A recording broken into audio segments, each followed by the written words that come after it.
مدارس زندہ باد، میرے مدارس زندہ باد، دینی مدارس زندہ باد، میرے مدارس زندہ باد، دیا ہے امن کا پیغام یہ دینی مدارس نے، دیا ہے امن کا پیغام یہ دینی مدارس نے، دیا ہے امن کا پیغام یہ دینی مدارس نے، دیا ہے امن کا پیغام یہ دینی مدارس نے۔ أعوذ بالله من الشيطان الرجيم بسم الله الرحمن الرحيم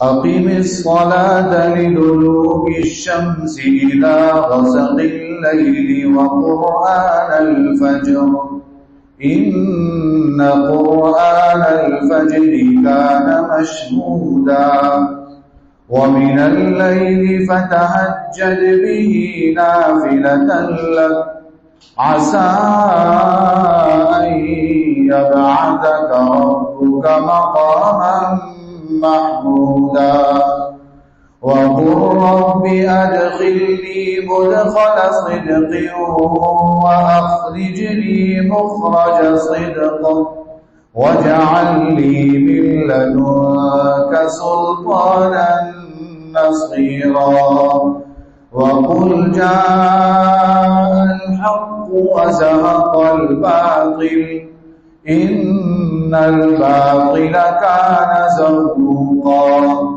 وننزل من القرآن ما هو شفاء ورحمة للمؤمنين ولا يزيد الظالمين إلا خسارا وإذا أنعمنا على الإنسان أعرض ونأى بجانبه وإذا مسه الشر كان يئوسا قل كل يعمل على شاكلته فربكم أعلم بمن هو أهدى سبيلا صدق الله العظيم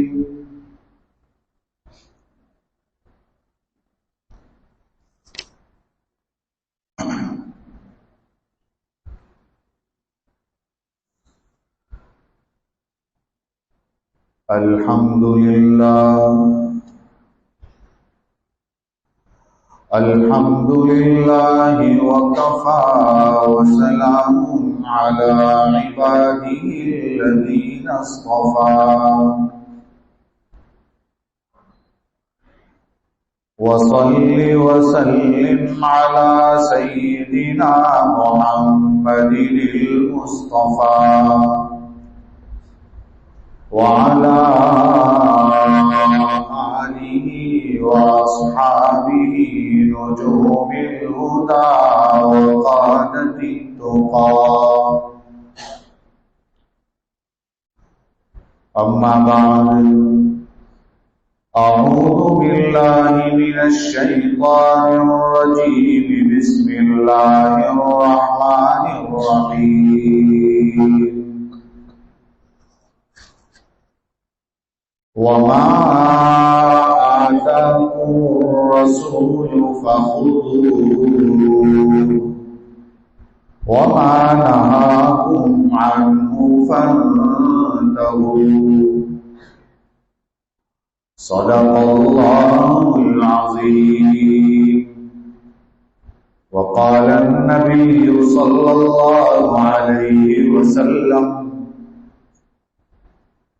لا يؤمن أحدكم حتى يكون هواه تبعا لما جئت به صدق رسوله النبي الأمي الكريم ونحن على ذلك لمن الشاهدين والشاكرين والحمد لله رب العالمين. ایک بار درود پاک پڑھ لیں.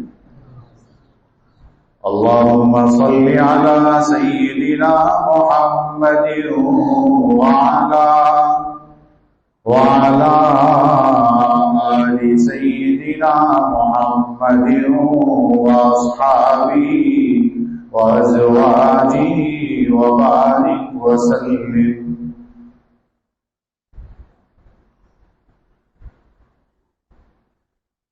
بزرگوں اور دینی بھائیوں،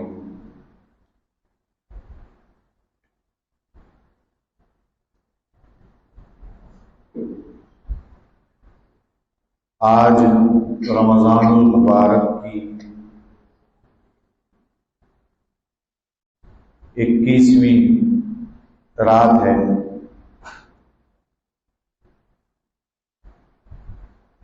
سن ہجری 1444 ہے.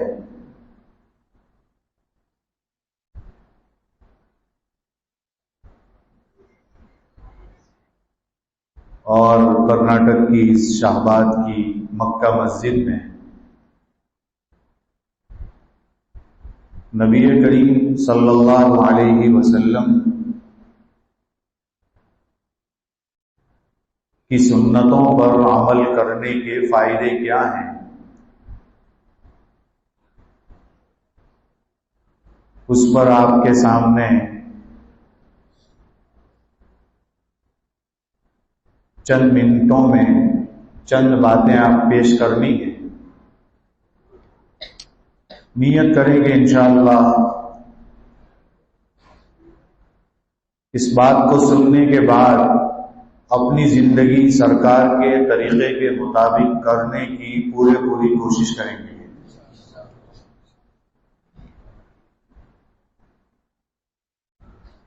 اللہ تعالی نے ہم سب کو انسان بنایا.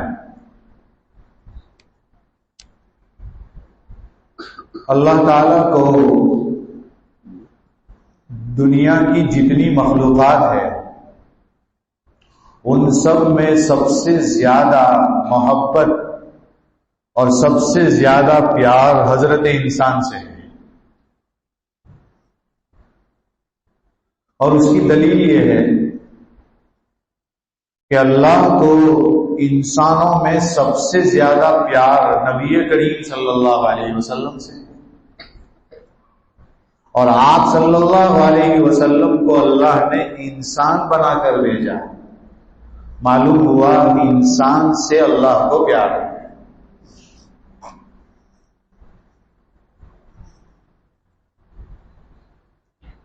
اسی لیے آپ دیکھتے ہیں قرآن کریم میں ایک جگہ ہے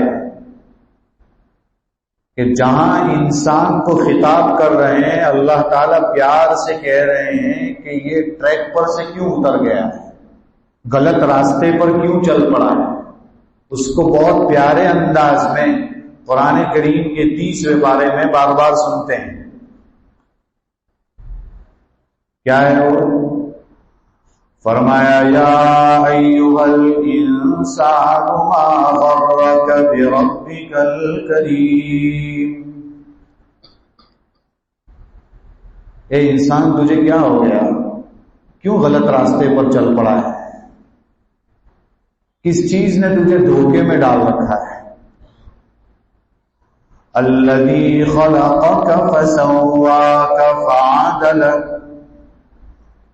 ہم نے تجھے پیدا کیا، تجھے اتنا اچھا بنایا، اس کے باوجود تو غلط راستے پر کیوں چل پڑا ہے. اللہ تعالیٰ نے انسان کا جو اسٹرکچر بنایا ہے، باڈی جو بنائی ہے، اس کو بھی قرآن میں کہا ہے کہ ظاہری باڈی بھی اچھی ہے، اندر بھی اچھا ہے، باطنی بھی اچھا ہے، ظاہر بھی اچھا ہے. ایک جگہ تو فرمایا لقد خلقنا الانسان فی احسن تقویم. ہم نے انسان کو بہترین اسٹرکچر، اچھے ڈھانچے میں بنایا. تھوڑا سا غور کریں آپ کہ اللہ تعالیٰ نے سر کو بالکل اوپر بنایا، اسٹمک بالکل پیٹ کو بیچ میں رکھا ہے، لیگس بالکل نیچے ڈاؤن میں ہے، ہاتھوں کو سائڈ پر رکھا ہے، ناک اس کی جگہ پر ہے. تھوڑا سا غور کریں کہ ہاتھ اگر کسی اور جگہ ہوتے تو انسان کیسا لگتا ہے؟ یہ ناک ہی ہے جس سے انسان کاربن ڈائی آکسائڈ کو باہر نکالتا ہے، آکسیجن کو اندر لیتا ہے، منہ کے ذریعے سے بھی سانس لیتا ہے۔ اگر یہ ناک جس کے ذریعے سے آکسیجن اندر جاتا ہے، اگر یہ پاؤں کی جگہ پر ناک ہوتی تو آکسیجن لینے کے لیے کتنی تکلیف ہوتی؟ تو ظاہری اسٹرکچر جو انسان کا بنایا ہے وہ اللہ نے بہت بہترین بنایا ہے، اور باطن بھی اللہ نے اچھا بنایا ہے، اس کو ریسپیکٹڈ بنایا ہے، یعنی اس کی عزت کی جائے۔ قرآن نے کہا ہے وَلَقَدْ كَرَّمْنَا بَنِي آدم، ہم نے انسان کو عزت دی، باکرامت بنایا اور عزت والا بنایا، ریسپیکٹڈ بنایا۔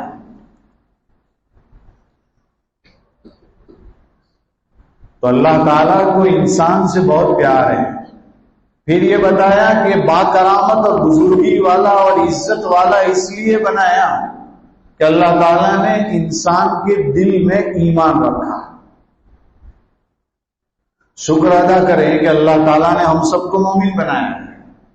ایمان والے آدمی کی ویلیو ہے، اور جو انسان ہو اور اس کے پاس ایمان نہ ہو وہ انسان ہی نہیں ہے سمجھے جانے کے قابل۔ اور اس ایمان کی ویلیو ہمیں پتہ نہیں ہے میرے بھائیوں۔ یہ ایمان اتنا قیمتی ہے کہ اگر اس کے بدلے میں کوئی انسان پوری دنیا کا سونا کوئی کہے کہ میں دینا چاہتا ہوں گولڈ پوری دنیا بھر کر، آپ ایمان ہمیں دے دے، مومن کہے گا یہ سودا نہیں ہو سکتا۔ ایمان کی قیمت بہت زیادہ ہے، اتنا قیمتی ہے کہ ایک مومن کسی مومن کو، ایک انسان کسی انسان کو قتل کرتا ہے وداؤٹ اینی ریزن، یعنی کوئی ریزن نہیں ہے، کوئی وجہ نہیں ہے، جس کو ہم مرڈر کہتے ہیں، بغیر ناحق قتل کر دیا کسی کو۔ نسائی شریف کی روایت ہے، ناحق کسی کو قتل کر دیا، یہ اتنا بڑا گناہ ہے کہ اتنا بڑا گناہ کعبۃ اللہ کو توڑنا بھی نہیں ہے، اس سے بھی بڑا گناہ ہے۔ جب ایمان کی اتنی ویلیو ہے اور ایمان اتنی اہم چیز ہے جس کو ہم کلمہ پڑھ کر قبول کرتے ہیں، اور ہم چونکہ باپ داداؤں سے مومن چلے آ رہے ہیں تو ہمیں اس کلمے کی ویلیو پتہ نہیں۔ صحابہ کرام رضوان اللہ علیہم اجمعین چونکہ پہلے غیر مسلم تھے، جب وہ ایمان لائے تو ان کو ایمان کی کتنی قدر ہوئی وہ ہمارے سامنے، اور ہم چونکہ آنکھیں نہیں کھولی مومن گھرانے میں، اس لیے ہمیں پتہ نہیں چلتا کہ ایمان کی ویلیو کیا ہے۔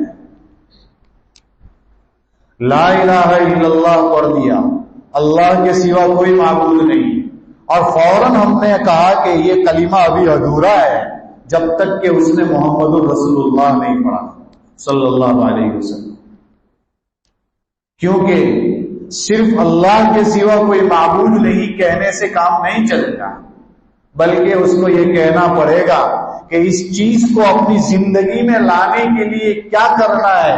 کہ ہم نے نبیوں والا سلسلہ جاری کیا ہے، اس میں آخری نبی محمد رسول اللہ صلی اللہ علیہ وسلم ہے۔ عہد کر لیا ہے ایک بار آپ نے کہ میرے آئیڈیل اللہ کے رسول ہیں، تو اب آپ کی زندگی سرکار کے مطابق ہونی چاہیے، ورنہ بیکار ہے۔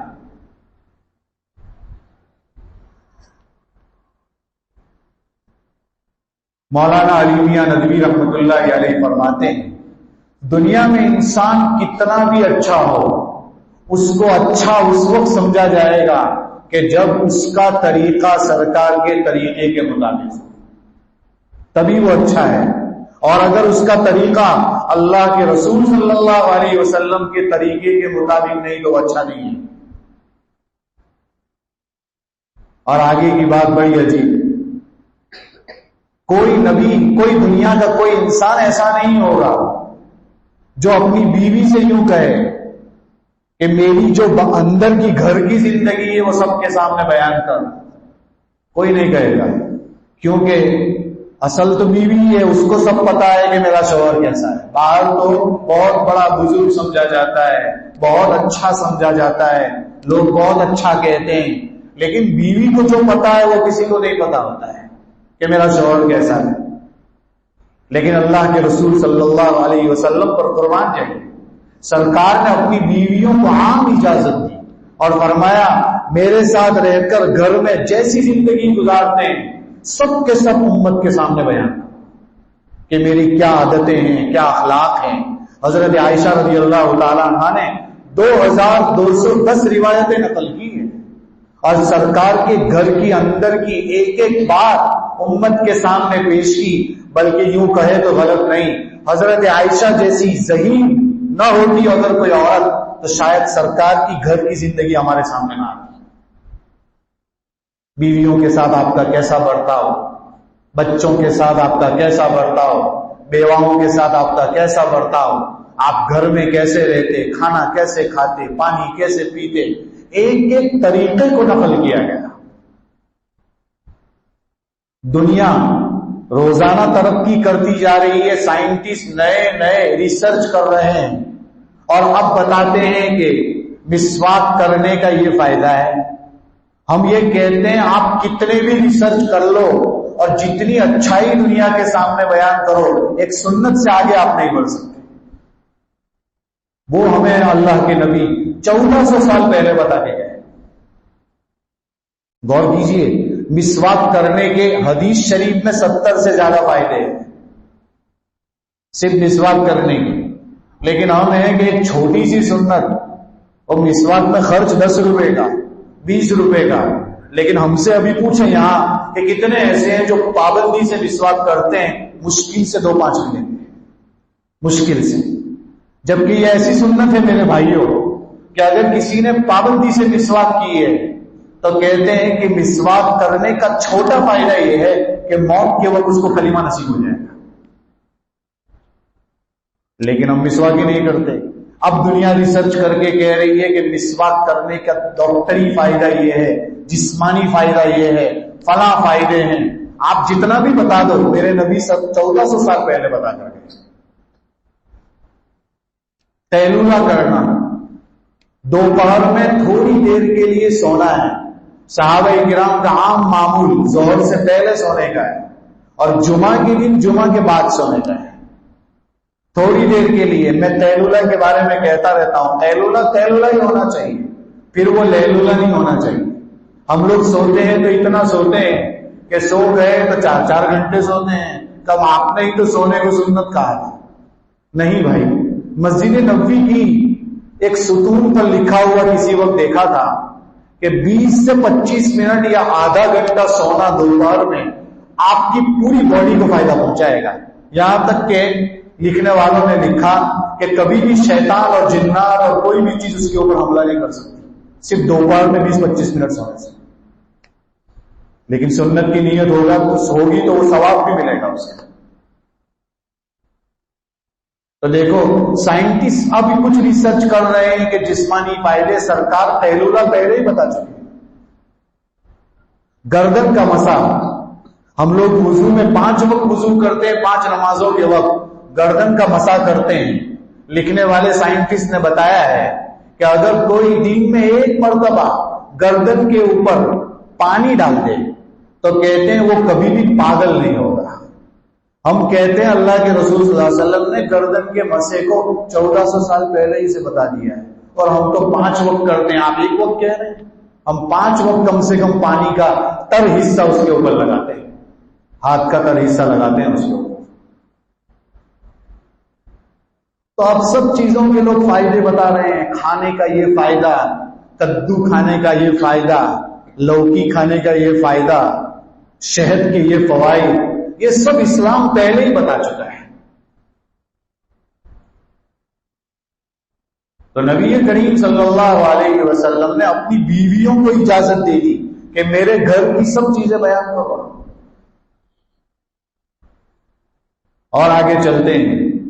آپ صلی اللہ علیہ وسلم یہی ایک ایسی ہستی ہے کہ دنیا میں اگر کوئی بھی انسان کسی کو آئیڈیل بنانا چاہے تو سرکار ہی کو آئیڈیل بنایا جائے گا. دنیا میں کوئی انسان ایسا نہیں ہے جس کو آئیڈیل بنایا جائے. غور کیجیے، پچھلے انبیاء بھی چلے گئے. آج کی دنیا میں اگر کوئی یوں کہے کہ میں حضرت عیسیٰ علیہ السلام کو فالو کروں گا، فرمایا وہ گمراہی پر ہے. کوئی کہے کہ میں حضرت موسیٰ علیہ السلام کو فالو کروں گا، فرمایا غلط ہے. اب نہیں، اب سرکار پر آ کر سب چیز مکمل ہو چکی. آئیڈیل سرکار ہی ہوں گے، اور جو سرکار کا طریقہ ہوگا وہی آخری طریقہ کامیاب ہوگا. آپ جانتے ہیں وہ واقعہ، حضرت عمر رضی اللہ تعالیٰ عنہ تورات کے کچھ کاغذ لے کر سرکار کی خدمت میں آئے تھے اور تورات پڑھ رہے تھے. تو آپ صلی اللہ علیہ وسلم کے سامنے جب تورات کا ورق پڑھا جا رہا تھا، آپ کا چہرہ لال ہو رہا تھا، سرخ ہو رہا تھا، غصے سے آپ بھڑک رہے تھے. حضرت ابوبکر صدیق رضی اللہ تعالیٰ عنہ نے حضرت عمر سے کہا، دیکھو ذرا رک جاؤ، سرکار کے چہرے کو تو دیکھو. دیکھتے ہی حضرت عمر چونک گئے اور فرمایا، اعوذ باللہ من غضب الرب، اعوذ باللہ من غضب الرسول. میں پناہ میں آتا ہوں اللہ کی، اللہ کے غصے سے، اللہ کے رسول کے غصے سے. پھر فوراً پڑھا، رضیت باللہ ربا وبالاسلام دینا وبسیدنا محمد صلی اللہ علیہ وسلم نبیا ورسولا. میں راضی ہوں اللہ کو رب بنا کر، میں راضی ہوں دین اسلام کو لے کر، میں راضی ہوں محمد کو رسول بنا کر. یہ جملے کہے حضرت عمر رضی اللہ تعالیٰ عنہ جیسے رک گئے اور یہ جملے کہے اور تھوڑے سے گھبرا گئے کہ اب کیا ہوگا، سرکار غصے ہو گئے ہیں. تو آپ صلی اللہ علیہ وسلم نے فوراً فرمایا، عمر اگر موسیٰ علیہ السلام زندہ بھی ہوتے اس وقت تو وہ بھی میری ہی طریقے کی اتباع کرتے ہیں. یہ آپ فرما رہے ہیں، مشکات شریف کی روایت ہے. تو آپ انداز لگا سکتے ہیں کہ حضرت عیسیٰ علیہ السلام کے بارے میں کیا ہے. میں یہ کہنا چاہ رہا ہوں کہ آئیڈیل اور نمونہ وہی شخص بن سکتا ہے کہ جس کی تاریخ کامل ہو، جس کی زندگی جامع ہو، اور جس نے اپنی زندگی میں عمل کر کے دکھایا ہو. بس وہی شخص ایسا ہے جس کو ہم آئیڈیل بنا سکتے ہیں. آپ غور کیجیے، حضرت عیسیٰ علیہ السلام کی زندگی کو لکھنے والے انجیل میں، جنہوں نے انجیل لکھی ہے اس زمانے میں بائبل، انہوں نے عیسیٰ علیہ السلام کو دیکھا ہی نہیں. اور کیا ملے گا آپ کو؟ اتنا ملے گا، آپ پیدا ہوئے، مصر لائے گئے، غائب ہو گئے. آخری کچھ 3 سال کی زندگی ملے گی، اور میرے محبوب کی زندگی کے بارے میں آپ کیا جانیں؟ نبی کریم صلی اللہ علیہ وسلم کے بارے میں سرکار کی پیدائش کو بھی محفوظ کیا گیا، پیدا کیسے ہوئے اس بات کو بھی محفوظ کیا گیا. آپ کے پیدا ہونے کے بعد کم عمری میں جبرائیل علیہ السلام نے آپ کا پیٹ کتنی مرتبہ، سینہ کتنی مرتبہ چیرا، جس کو کہتے ہیں آپریشن ہوا ہارٹ کا، کتنی بار ہوا؟ 4 مرتبہ ہوا. کن کن موقعوں پر ہوا؟ بچپن میں آپ کہاں کھیلتے تھے؟ حضرت حلیمہ کے گھر جانے کی وہ زندگی آپ کی.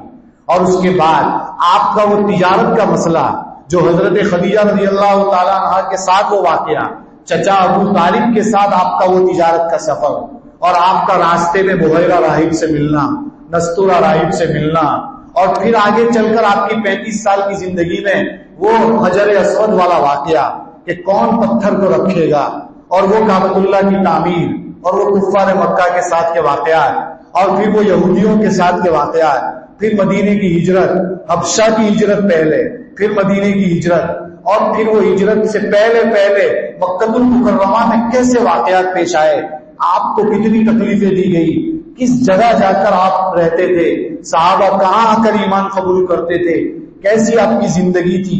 یہ سب چیزوں کو محفوظ کیا گیا. یہاں تک کہ ہجرت کے بعد کے مدینہ المنورہ کے تفصیلی واقعات کہ آپ کا عہد کیا تھا، یہودیوں کے ساتھ آپ نے کیا عہد کیا تھا، اور پھر آپ نے کیسے کیسے لوگوں کو معاف کیا، وہ غور کیجئے.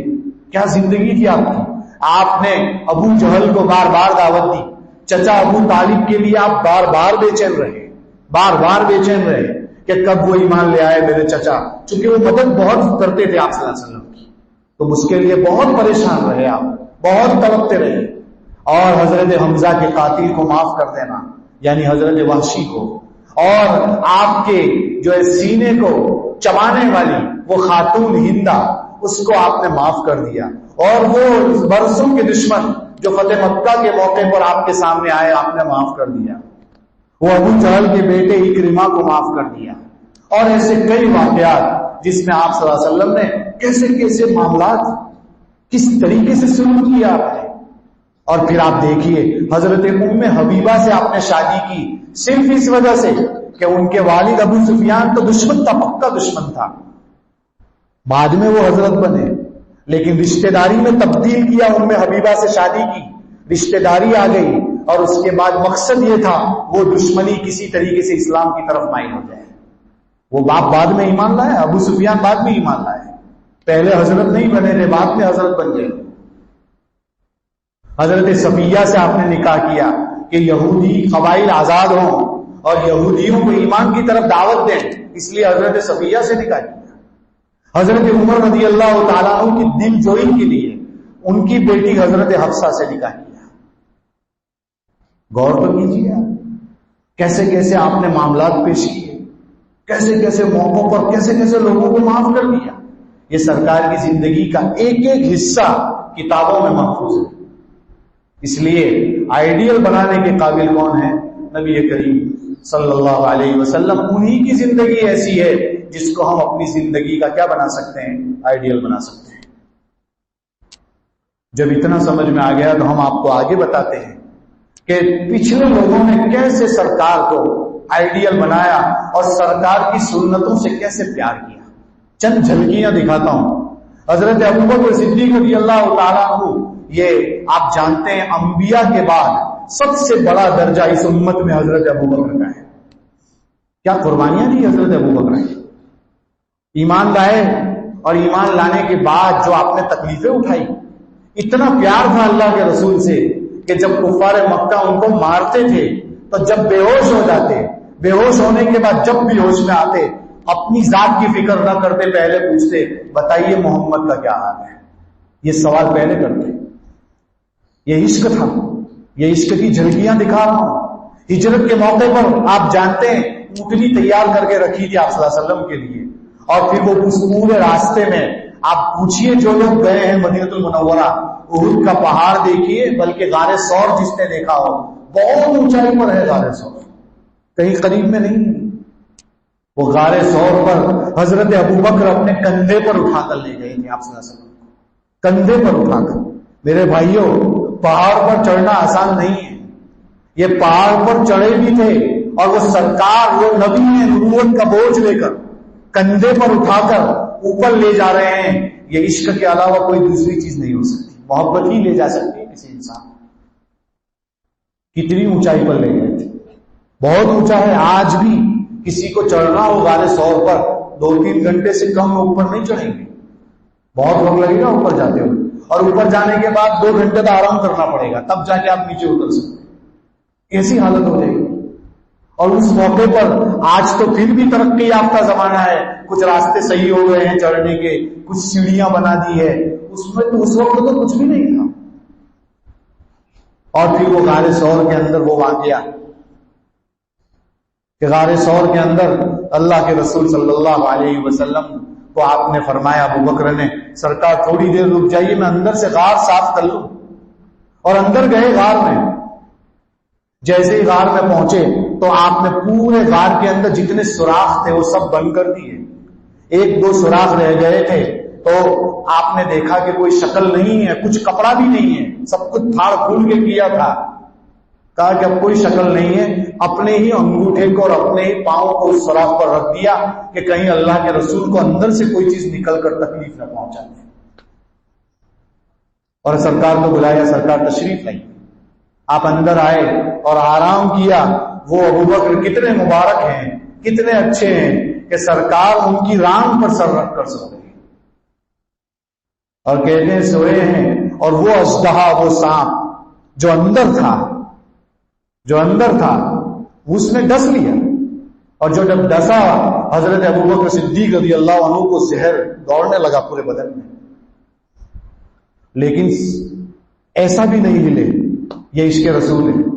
کہا اس لیے کہ میں نہیں چاہتا کہ اللہ کے رسول صلی اللہ علیہ وسلم کی آنکھ کھل جائے میری وجہ سے. آپ کو آرام چاہیے. غور کیجیے میرے بھائیوں، کیا عشق ہوگا. ہم تو تصور بھی نہیں کر سکتے اس بات کو. بہت تکلیف اٹھائی، ایک دم سے آپ کے آنسو نکل کر سرکار کے رخسار پر گرے. تو آپ صلی اللہ علیہ وسلم نے فرمایا کیا ہوا بھائی؟ کہ اللہ کے رسول ایک سانپ ڈس رہا ہے. بہت تکلیف، کوئی جانور ہے. آپ صلی اللہ علیہ وسلم نے اپنا لعاب نکالا. آپ تو نبی تھے. لعاب نکال کر اس جگہ پر لگا دیا تو آپ کو وہ زخم اچھا ہو گیا، وقتی طور پر اچھا ہو گیا. حضرت ابوبکر صدیق کی جب وفات ہوئی ہے تو وہ زہر جو کاٹا تھا اس سانپ نے، وہ زہر واپس لوٹ آیا تھا اور اسی سے ان کی موت ہو گئی. وہ بات کی بات ہے. اسی طریقے سے حضرت ابوبکر صدیق رضی اللہ تعالیٰ عنہ کے بارے میں اور بھی بہت ساری باتیں ہیں. یہ جو سانپ ہے اس کے بارے میں کوئی حدیث تو نہیں ملی، لیکن ملفوظات فقیہ الامت مفتی محمود الحسن گنگوہی رحمۃ اللہ علیہ کے ملفوظات چھپے ہیں. ان کے اس میں لکھا ہے کہ یہ سانپ جو ہے یہ حضرت عیسیٰ علیہ السلام والسلام کے زمانے میں عیسیٰ علیہ السلام، جو کہ ہر نبی آخری نبی کی دعوت دے رہا تھا کہ آخری نبی آئیں گے، آخری نبی آئیں گے. اللہ کے رسول صلی اللہ علیہ وسلم کا تذکرہ ہر نبی کر رہا تھا. تو حضرت عیسیٰ علیہ السلام چونکہ آپ سے پہلے والے نبی ہیں، تو حضرت عیسیٰ علیہ السلام جب آخری نبی کا تذکرہ کر رہے تھے تو حضرت عیسیٰ علیہ السلام کے جو صحابی تھے، یعنی عیسیٰ علیہ السلام کو دیکھنے والے، ایک شخص نے کہا کہ میں دیکھنا چاہتا ہوں، اللہ کے رسول کو دیکھ سکتا ہوں؟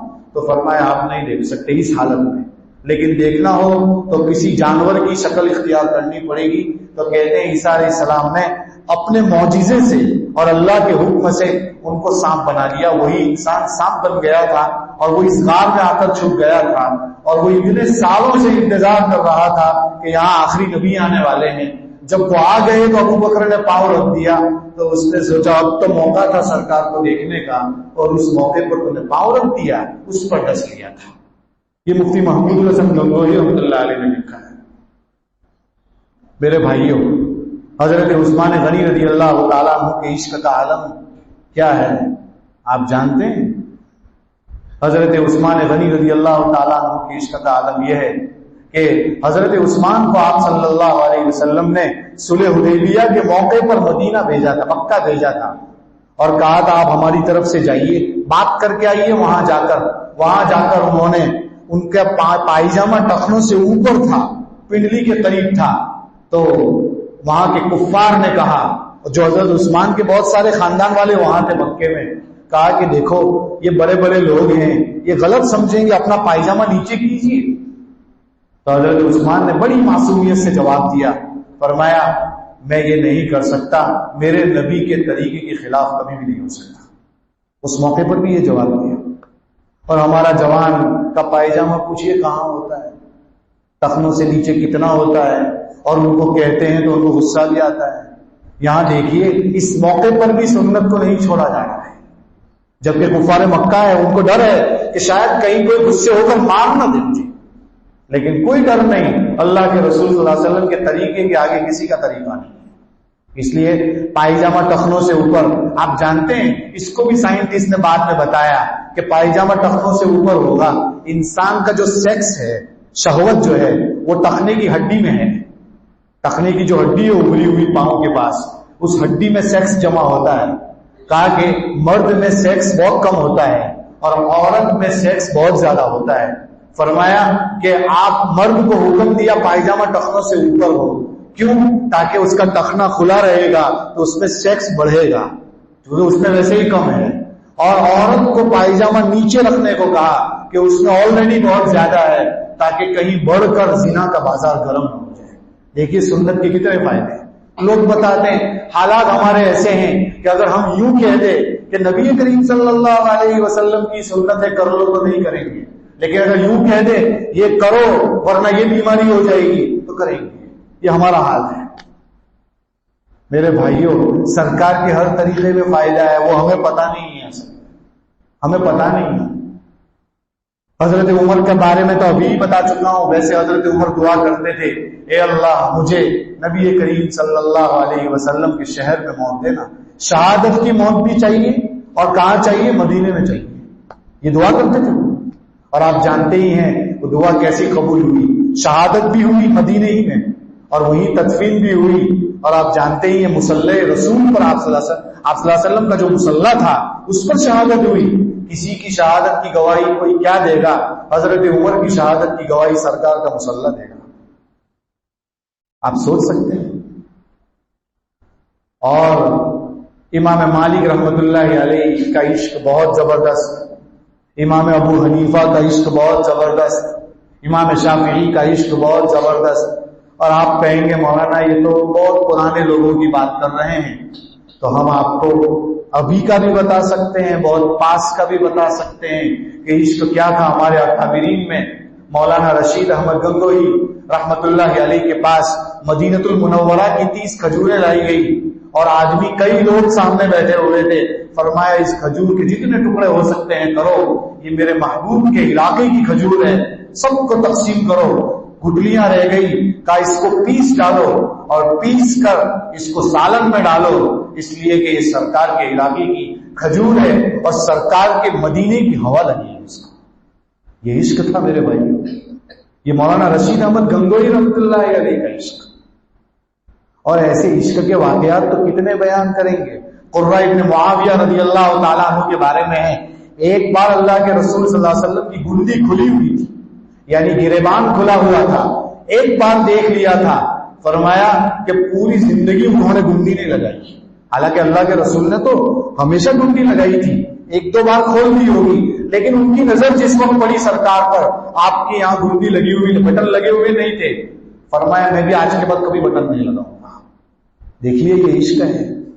احد کی لڑائی میں سرکار کی افواہ پھیل گئی تھی کہ آپ کا انتقال ہو گیا، تو حضرت انس بن نضر رضی اللہ تعالیٰ عنہ کہتے ہیں اب جینے سے کیا فائدہ جب اللہ کے رسول ہی نہیں رہے، جینا ہی نہیں ہے، کیا ضرورت ہے ایسا جینا.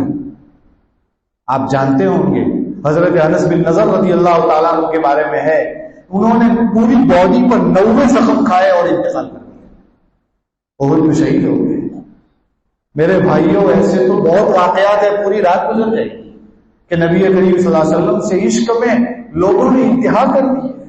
کیا کیا عشق کیا اللہ کے رسول صلی اللہ علیہ وسلم سے. انہی واقعات پر اپنی بات ختم کر کے اب آگے بڑھتا ہوں. سنت اگر کوئی اللہ کے رسول صلی اللہ علیہ وسلم کی اتباع کر لے گا تو اس کو فائدے کیا ہوں گے. فائدے بتا دیتا ہوں اور اپنی بات ختم کرتا ہوں. فائدے بھی تفصیلی ہیں. آپ صلی اللہ علیہ وسلم کے طریقے پر عمل کرنے کا پہلا فائدہ یہ ہوگا کہ اللہ تعالیٰ اس سے محبت فرمائیں گے. کتنا اچھا فائدہ ہے. جب اللہ کی محبت مل گئی تو سب مل گیا. محمود غزنوی کا نام آپ نے سنا ہوگا، اسکول والوں نے تو بہت اچھے طریقے سے سنا ہوگا. بہت بڑا بادشاہ گزرا ہے محمود غزنوی. اس نے ایک دن اپنے محل میں کہا لوگوں سے کہ جو آدمی محل کی جس چیز پر ہاتھ رکھ دے گا وہ اس کی. سب لوگوں نے کسی نے اس پہ ہاتھ رکھا، کسی نے اس پہ ہاتھ رکھا. چونکہ اعلان بادشاہ کا تھا، بادشاہ کے دربار میں کیسی کیسی چیزیں ہوگی. ان کی باندھی پیچھے کھڑی تھی، محمود غزنوی کے بالکل پیچھے کھڑی تھی. اس سے پوچھا کہ سب نے ہاتھ رکھ دیا ہے، تیرا ہاتھ کہاں ہے، کیا چاہیے تجھے؟ کہا دیکھو نا میں نے آپ کے اوپر ہاتھ رکھ دیا ہے. کا مطلب کہ آپ مل گئے تو پورا دربار مل گیا، آپ چاہیے ہم تو. بس ایسا ہی سمجھو، جسے اللہ مل گیا اسے سب کچھ مل گیا.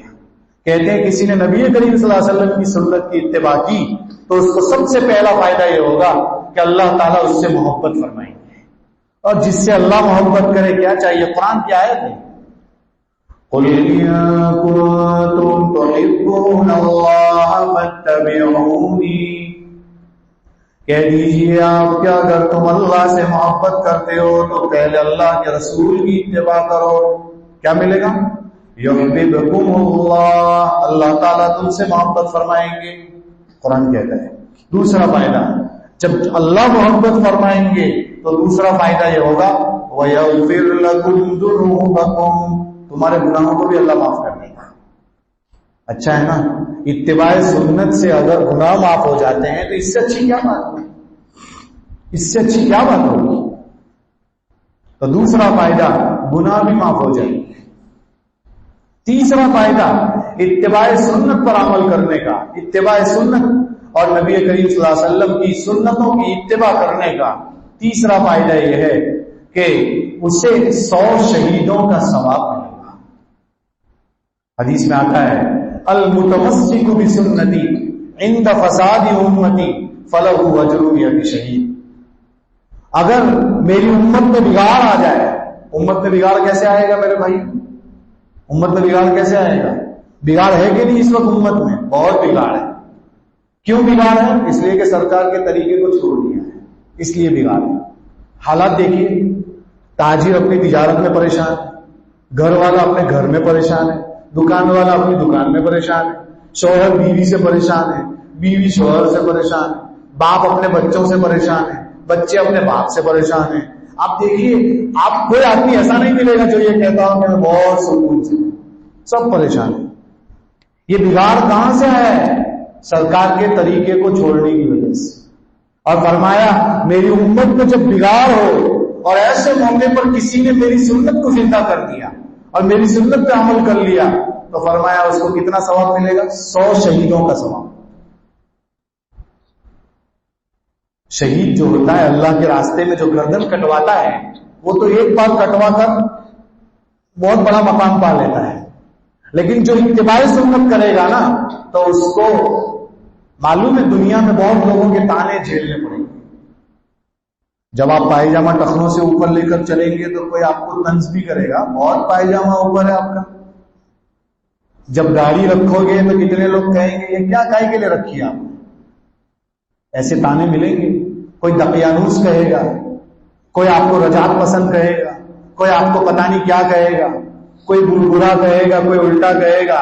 مطلب آپ طریقے نبوی پر عمل کرنا چاہو گے تو اتنے تانے اور اس کا دل اتنا چھلنی ہوگا. فرمایا جب اتنا دل چھلنی ہوا ہے تو یہ آپ کا ثواب 100 شہیدوں سے کم نہیں ہے, اس لیے 100 شہیدوں کا ثواب ملتا ہے. اور آگے چلتے ہیں. اتباع سنت کا ایک اور فائدہ ہے, اللہ کے رسول صلی اللہ علیہ وسلم کی معیت بھی ملے گی اسے. کہاں معیت؟ مطلب ساتھ. کہاں ملے گا آپ کا ساتھ؟ جنت میں. اور کتنا اچھا ایک مومن کو یہ پتا چل جائے کہ میں اللہ کے رسول کے ساتھ رہوں گا جنت میں, اس سے بڑی خوشی کیا ہوگی. حضرت انس کا نام تو آپ نے سنا ہوگا. حضرت انس رضی اللہ تعالیٰ عنہ بہت جلیل القدر صحابی ہیں. ان کے سوتیلے ابا حضرت ابو طلحہ رضی اللہ تعالیٰ, ان کے سوتیلے والد ہیں. حضرت انس کے والد کا جب انتقال ہو گیا تو ان کی والدہ نے حضرت ابو طلحہ سے شادی کی بات کی. تو سوتیلے ابا ہوئے حضرت ابو طلحہ, حقیقی ابا نہیں ہے. جب مدینہ المنورہ سرکار تشریف لائے تو حضرت انس رضی اللہ تعالیٰ عنہ اور ابو طلحہ ساتھ میں تھے. چونکہ اب شادی کر لی تھی تو ابو طلحہ کے ساتھ رہتے تھے حضرت انس. آپ صلی اللہ علیہ وسلم نے ایک دن یہ فرمایا, ابو طلحہ میرے گھر میں کام کاج کے لیے کوئی بچہ دے دو مجھے, کوئی بچہ مل جائے تو ذرا دیکھو. تو حضرت ابو طلحہ نے کہا موقع اچھا ہے, انس ہے میرے پاس, اسی کو لے جاتا ہوں سرکار کی خدمت میں. اللہ کے رسول صلی اللہ علیہ وسلم کی خدمت میں انس کو پیش کر دیا. کتنی عمر تھی حضرت انس کی؟ 10 سال کی عمر تھی اس وقت. 10 سال کی عمر میں سرکار کی خدمت میں پیش کیا اور 10 سال حضرت انس نے آپ صلی اللہ علیہ وسلم کی خدمت کی. جب آپ صلی اللہ علیہ وسلم کا انتقال ہوا تو حضرت انس کی عمر کتنی تھی؟ 20 سال. سرکار نے حضرت انس کو دعا دی تھی. ایک دعا دی تھی, اللہ انس کے مال میں برکت دے, اللہ انس کی اولاد میں برکت دے. یہ بھی دعا دی تھی. اور اللہ تعالیٰ انس کی عمر میں برکت دے. 3 دعائیں دی تھی. اور دعا کیسے قبول ہوئی معلوم ہے آپ کو؟ سرکار کی دعا اور قبول ہو ایسی قبول ہوئی کہ حضرت انس کی عمر بہت لمبی ہوئی, بہت لمبی, 90 سے زائد. یہ سرکار کی دعا کا اثر. مال میں برکت کی دعا کی تھی آپ نے, کہا لوگوں کے یہاں سال میں 1 بار پھل آتا تھا اور حضرت انس کے یہاں سال میں 2 بار پھل آتے تھے. یا آپ سسن کی مال کی برکت کی دعا اور اولاد کی برکت کی دعا کی. فرمایا میں نے اپنے ہاتھ سے اپنے پوتے پر پوتے بچوں کو 100 بچوں کو دفن کیا ہے. کتنی اولاد ہوئی ہوگی انداز لگا. حضرت انس فرماتے ہیں 10 سال میں نے خدمت کی ہے, ایک بار اللہ کے رسول نے مجھے اف نہیں کہا, کبھی ڈانٹا نہیں. کبھی کبھی سرکار مجھے کوئی کام سونپتے, میں باہر نکلتا, چھوٹا بچہ تھا, بچے کھیلتے میں ان کے ساتھ کھیلنے لگتا. سرکار بھی بہت دیر کے بعد سوچتے ابھی تک آیا نہیں, پھر آپ خود کرنے جاتے. حضرت انس بیچ میں دکھتے, کچھ بھی نہ بولتے. اگر ہم ہو تو پتہ نہیں مار بھی دیں گے 2 تماچے کہ تجھے کچھ کام سونپا تھا کہاں گیا تھا. خادم کے ساتھ کیسا برتاؤ کرنا سرکار نے بتایا. سیم یہی بات اپنے مزدوروں کے ساتھ, اپنے پارٹنروں کے ساتھ, اپنے علاقے والوں کے ساتھ, اپنے اندر میں رہنے والوں کے ساتھ کیسا برتاؤ کرنا چاہیے, سرکار کی تاریخ اٹھا کر پڑھنے کی ضرورت ہے. دیکھیے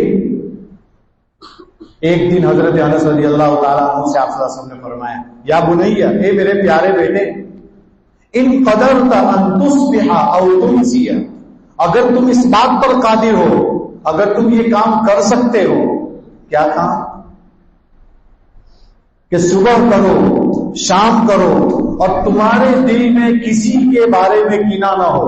کینہ نہ ہو, کینہ جانتے ہیں کہ کینہ بھی نہیں جانتے. کینہ یعنی برائی کسی کی اپنے دل میں نہ ہو. تو انس سے فرمایا ففعل, کرو. مطلب کیا کہنا چاہ رہے ہیں؟ ہماری صبح بھی ہو تو ہمارے دل میں کسی کے بارے میں برائی نہ ہو, ہماری شام بھی ہو تو کسی کے بارے میں برائی نہ ہو. یہ کس کا طریقہ ہے؟ بولو بھائی, اللہ کے رسول صلی اللہ علیہ وسلم کا طریقہ ہے. حضرت انس سے نصیحت کرتے ہوئے آپ فرما رہے ہیں, انس ہذہ من سنتی, یہ میرا طریقہ ہے. اور فرمایا جو میری سنت کو اختیار کرے گا اس نے گویا مجھ سے محبت کی. فقط احبنی ومن احبنی کان معی فی الجنہ, اور جو میرے ساتھ محبت کرے گا وہ میرے ساتھ جنت میں ہوگا. کتنا اچھا فائدہ. معلوم ہوا سرکار کی سنت پر عمل کرنے سے سرکار کا ساتھ ملے گا جنت میں. سرکار کی سنت پر عمل کرنے کا ایک اور فائدہ, جنت میں داخلہ ہو جائے گا. حدیث میں آتا ہے, حضرت ابو سعید خدری رضی اللہ تعالیٰ عنہ کی روایت ہے. کیا ہے وہ؟ من اکل طیبا, دیکھو جنت میں جانے کا شارٹ راستہ. کوئی کہے کہ ہم شارٹ راستے سے جنت میں جا سکتے ہیں کہ نہیں جا سکتے ہیں. کہ جو من اکل طیبا, جو حلال مال کھائے اور سنت پر عمل کرے, وعمل فی سنتی وامن الناس بوائقہ, اور لوگ اس کی تکلیف دہ چیزوں سے محفوظ رہیں, تو فرمایا کہ جنت میں داخل ہو جائے گا. کتنا آسان ہے, 3 چیز پر عمل کرنا ہے. صرف حلال مال کھانا ہے, آسان نہیں ہے, اور سنت پر عمل کرنا ہے, اور تیسرا کیا ہے؟ تیسرا کیا ہے؟ لوگ اس کی کوئی بھی چیز میں ایسا نہ ہو کہ اس کے ذریعے سے کسی کو تکلیف پہنچے. اگر ایسا کر لیا تو کیا ہوگا؟ دخل الجنہ, جنت میں داخل ہو جائے گا. تو میرے بھائیوں, یہ دیکھیے قرآن اور حدیث میں آئے ہوئے سنت پر عمل کرنے کے فائدے آپ کے سامنے ذکر کیے. ہمیں چاہیے کہ ہم نبی کریم صلی اللہ علیہ وسلم کی زندگی کو اپنی زندگی کا جز بنائیں, اپنی زندگی کا آئیڈیل بنائیں. اور اس فتنے کے دور میں آج بھی, چاہے دنیا کہیں بھی جا رہی ہو, چاہے آپ کہیں بھی جا رہے ہوں, کتنے بھی فتنے آ جائیں, میرے بھائیوں آج بھی سرکار کے طریقے ہی میں کامیابی ہے, کسی کے طریقے میں کامیابی نہیں. آج ہم نے اللہ کے رسول کے کئی طریقوں کو چھوڑ دیا. ہمارے جوان سرکار کے طریقوں کو اختیار نہیں کرتے. کون سی چیزیں گنواؤں؟ بال کیسے کٹواتے ہیں؟ جیسے وہ خنزیر رکھتا ہے نا بال. خنزیر تو جانتے ہیں نا, سور, انگلش میں پگ کہتے ہیں اسے. آپ نے دیکھا ہوگا اس کی گردن پر بال اونچے ہوتے ہیں اور سائڈ پر بال ایسے نیچے نیچے ہوتے ہیں, چھوٹے چھوٹے. ہمارے جوانوں کے بال بھی ایسے ہوتے ہیں, اوپر سے بیچ میں بڑے بڑے اور سائڈ سے چھوٹے چھوٹے. میرے بھائیوں اللہ کی لعنت اس پر ہمیشہ برستی. کیوں؟ سرکار کا طریقہ کیا ہے؟ سب بال سیدھے رکھو, پورے بال کٹوا دو, یا پورے بال بڑے رکھو. آپ لما وفرا جما, آپ نیچے تک بال بڑے زلفے بھی رکھ سکتے ہیں اگر آپ اس کی صحیح کیئر کریں, صحیح حفاظت کریں, ورنہ پھر بال سب طرف سے صحیح ہونے چاہیے. ہمارے جوانوں کا حال، ہاتھوں میں چین پہنتے ہیں، کڑے پہنتے ہیں. انشاءاللہ جوان کیسا ہو اس پر آگے کبھی بات کریں گے آپ کے سامنے. لیکن میں آپ کو یہ بتانا چاہتا ہوں، ہمارا لباس دیکھیے سرکار کی سنت کے مطابق نہیں. پائجامہ ہمارا ٹخنوں سے نیچے نہیں. جینس پینٹ پہن کر کئی جوان مسجد میں نماز پڑھنے آتے ہیں، اور جب نماز پڑھتے ہیں تو ان کا سطر پیچھے سے کھل جاتا ہے، انہیں پتہ ہی نہیں. ٹی شرٹ پہنتے ہیں، آدھی آستین والی ٹی شرٹیں پہن کر کئی لوگ مسجد میں نظر آتے ہیں. میرے بھائیوں، نماز پڑھنے آتے ہیں تو نماز ایسی پڑھنی چاہیے کہ اللہ کے یہاں قبول بھی ہو جائے. اس میں تو ثواب بھی آپ کو ادھورا مل رہا ہے. کوشش کرنی چاہیے. آپ ایک نماز کے لیے مستقل کچھ رکھ نہیں سکتے، پورے شرٹ کو نہیں پہن سکتے، آپ اپنا لباس نماز کے لیے الگ نہیں رکھ سکتے. کتنے ایسے ہیں جو داڑھی نہیں رکھتے. آپ جانتے ہیں فرعون کا نام تو سنا ہے نا کہ نہیں سنا ہے؟ فرعون کا نام کتنے 500-600 سال کی اس نے عمر پائی ہے. اور آپ جانتے ہیں حضرت موسیٰ علیہ السلام نے بچپن میں ان کو تماچا مارا تھا. فرعون کیا پکڑ کے تماچا مارا تھا؟ داڑھی پکڑ کے. معلوم ہوا ظالم تھا وہ، اللہ کا نافرمان تھا، جہنم میں جائے گا. وہ جا رہا ہے، ابھی وہ عذاب برداشت کر رہا ہوگا، سہ رہا ہوگا. لیکن آپ کو پتا ہے نا، ظالم ہونے کے باوجود، اللہ کا نافرمان ہونے کے باوجود داڑھی رکھتا تھا. اور ہم اپنے آپ کو اللہ کے رسول کا عاشق کہتے ہیں، اور سرکار کا چہرہ ہمارے پاس نہیں ہے. ہم داڑھی نہیں رکھتے. کس چیز نے آپ کو روکے رکھا ہے؟ کیا آپ یہ سمجھتے ہیں کہ داڑھی نہیں رکھیں گے تو لوگ ہمیں خوبصورت نہیں کہیں گے؟ آپ یہ کہنا چاہتے ہیں؟ ارے میرے بھائیوں، داڑھی رکھنے میں جو خوبصورتی ہے وہ داڑھی کے بغیر نہیں ہے، وہ نہیں ہے. اس لیے داڑھی رکھو، کٹواؤ مت، ادھر ادھر کی کٹ مت مرواؤ. کہ مولانا 2-4 بال کاٹ سکتے ہیں کہ نہیں؟ وہ کاٹنا بھی اتنا گناہ ہے جتنا پورا کاٹنے کا گناہ ہے. سیٹ مت کرو، یہ اچھا نہیں ہے. ایک مشت داڑھی رکھو. پھر آگے ایک بات کہہ دوں کہ یہ ایک مشت ہی رکھنے کو کہا ہے، ایک مشت سے کم بھی نہیں، زیادہ بھی نہیں. کتنوں کی داڑھی یہاں تک ہوتی ہے، یہ بھی ٹھیک نہیں. اس لیے کہ مفتی لاجپوری صاحب رحمۃ اللہ علیہ نے لکھا ہے، ایک مشت سے زائد لمبی داڑھی رکھنا بدعت ہے، یہ ٹھیک نہیں. بہت سارے لوگ اس کو اچھا سمجھتے ہیں کہ لمبی داڑھی رکھے ہوں. نہیں، ایک مشت سے زائد بھی نہیں اور ایک مشت سے کم بھی نہیں. اس لیے شارٹ داڑھی نہ رکھیں. کتنوں کی عمریں اتنی ہو جاتی ہے اور اس کی داڑھی پر بال ہی نہیں پڑ رہے. سوال ہوتا ہے کیا کر رہا ہے بھائی؟ اس لیے اپنے چہرے کو ایسا سمجھو کہ ایک دن تو مجھے اللہ کے رسول کو منہ دکھانا ہے. اگر میرے چہرے پر داڑھی نہیں ہوگی تو وہ جام کوثر پینے جاؤں گا تو میں کیا منہ دکھاؤں گا اللہ کے رسول؟ کم سے کم اتنا تو سوچو. اس لیے اپنی زندگی میں داڑھی رکھو، ارادہ کرو. ارادہ کرنے سے فائدہ ہوتا ہے. تاخرات ہے، رمضان ہے، برکت کی گھڑیاں ہیں، رحمت کی گھڑیاں ہیں، قبولیت کے اوقات ہے. شاید آپ کا ارادہ کرنا ہی اللہ کو پسند آ جائے اور آئندہ آپ داڑھی رکھتے ہو جائیں. ایسا ارادہ کرو کہ انشاءاللہ داڑھی رکھیں گے، پائجامہ ٹخنوں سے نیچے نہیں رکھیں گے. اور ایسی بہت ساری سنتیں ہیں جو مدرسوں میں سیکھ کر، مکتب میں سیکھ کر، علماء سے رابطہ کر کے، پوچھ کر، کتابیں پڑھ کے سنتوں پر عمل کریں گے انشاءاللہ. اللہ تعالی ہم سب کو ان سب باتوں پر عمل کرنے کی توفیق عطا فرمائے. سرکار کی سنتوں پر ڈھونڈ کر عمل کرنے کی توفیق عطا فرمائے. سرکار کے نقش قدم پر ہمیں چلائیں، اس لیے کہ آج بھی نقش قدم ہی ہیں وہ جو جنت کے راستے پر لے جا سکتے ہیں اللہ کے رسول کی. اللہ تعالی ہم سب کو ان باتوں پر عمل کرنے کی توفیق عطا فرمائے. انہی گزارشات پر اپنی بات ختم کرتا ہوں. آمین. وآخر دعوانا ان الحمدللہ رب العالمین. درود شریف پڑھیں. اللهم صل على سيدنا محمد وعلى ال سيدنا محمد وبارك وسلم. اللهم لك الحمد كله ولك الشكر كله ولك الملك كله بيدك الخير كله وإليك يرجع الأمر كله. لا إله إلا أنت سبحانك إني كنت من الظالمين. اللهم إنا نسألك رضاك والجنة ونعوذ بك من سخطك وغضبك والنار. اللهم صل على سيدنا محمد وعلى آل سيدنا محمد كما تحب وترضى. یا اللہ ہمارے گناہوں کو معاف فرما، خطاؤں سے درگزر فرما. ہم بہت بڑے مجرم ہیں، بہت بڑے خطا کار ہیں، بہت بڑے ریاکار ہیں. یا اللہ زندگی کا اکثر و بیشتر حصہ تیرے محبوب کے طریقے کے مطابق نہیں گزارا ہے، بہت گناہ کیے ہیں. یا اللہ ہمارے نامہ اعمال نبی کے پاس پیش ہوتے ہوں گے، پتہ نہیں سرکار کو کتنی تکلیف پہنچتی ہوگی۔ یا اللہ ہمیں معاف فرما دیجئے، تجھے معافی بہت پسند ہے، تجھے معافی بہت پسند ہے۔ طاق راتیں ہیں، یا اللہ ان راتوں کی قدردانی نصیب فرما دے، یا اللہ اس عشرے کی قدردانی نصیب فرما دے، ہمارے روزوں کو قبول فرما لے، ہماری جلوت کو معاف فرما، خلوت کو معاف فرما، چھوٹے بڑے تمام گناہوں کو معاف فرما۔